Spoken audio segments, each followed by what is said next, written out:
κρύα πατατοσαλάτα με καπνιστή πέστροφα. Υλικά: 200 γραμμάρια φιλέτο καπνιστής πέστροφας, 2 μέτριες πατάτες βρασμένες, 120 γραμμάρια μαγιονέζα, ένα φρέσκο κρεμμυδάκι, μία κόκκινη και μία πράσινη πιπεριά, φρέσκος δυόσμος και φρέσκια ρίγανη, ένα σφινάκι μιλόξιδο, ένα σφινάκι ελαιόλαδο, αλάτι, πιπέρι.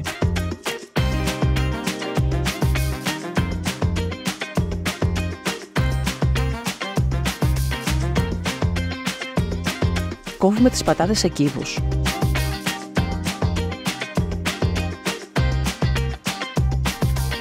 Ψιλοκόβουμε το φρέσκο κρεμμυδάκι.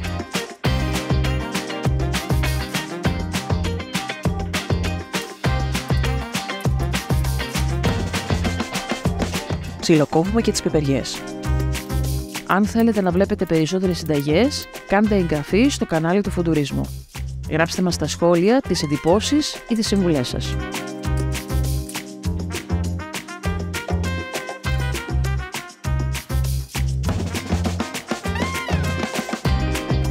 Τα αδειάζουμε όλα σε ένα μεγάλο μπολ. Κόβουμε την πέστροφα σε κομμάτια και την αφήνουμε στην άκρη.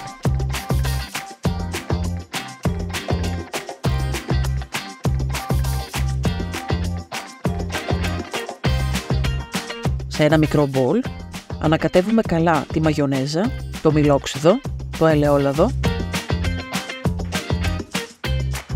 ψιλοκόβουμε τα φρέσκα μυρωδικά,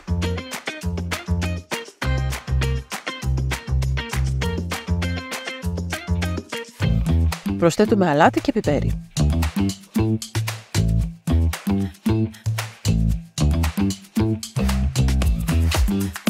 Ανακατεύουμε καλά.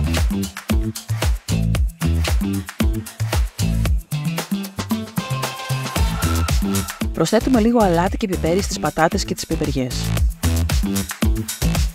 Αδειάζουμε πάνω τους τη σάλτσα.